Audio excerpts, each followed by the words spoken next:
पूनम सोबतचे वाद, कौटुंबिक गैरसमज आणि मानसिक तणाव मला घेऊन जात आहेत, असे म्हटले आहे सागर शरणागत यांनी त्यांच्या सुसाईड नोटमध्ये. स्मशानभूमीच्या मागे आढळलेला एक मृतदेह आणि त्यासोबत उभे राहिलेले अनेक अनुत्तरित प्रश्न.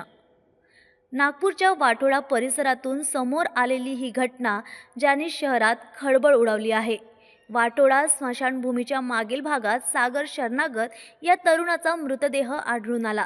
सुरुवातीला हा मृत्यू आत्महत्येचा असल्याचं प्रत्यक्षदर्शींनी सांगितलं. मात्र कुटुंबियांनी हा आत्महत्या नसून थेट हत्या असल्याचा गंभीर आरोप केला.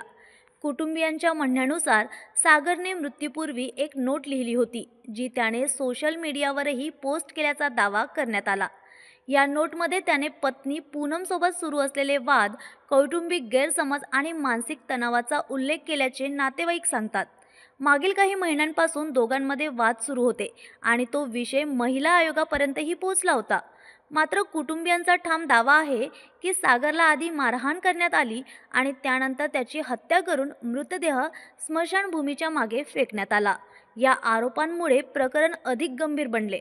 पोलिसांनी प्राथमिक स्वरूपात अकस्मात मृत्यूची नोंद केली असून नोट, मोबाईल डेटा आणि शवविच्छेदन अहवालाच्या आधारे तपास सुरू आहे. पोलीस सर्व बाजूंनी तपास करत असून मृत्यूमागचे नेमके कारण काय याचा शोध घेतला जात आहे.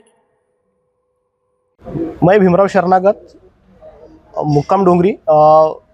हम यहाँ पे पोस्टमार्टम के लिए आए हैं। हमारे काका भाई सागर बंडू जी शरणागत, इनका कल सुसाइड का फोटो आई थी, तो उसने सुसाइड नहीं किया है, वो एक मर्डर हुआ है उसका। और इसमें निष्पक्ष पुलिस स्टेशन वाटोड़ा निष्पक्ष जांच करे और जो दोषी है इसमें उन पे कार्रवाई हो, क्योंकि उनके पत्नी के साथ पूनम सुनील जी रेनाई थे, इनके साथ वाद चालू था और उसको 2-4 बार मारा भी गया था।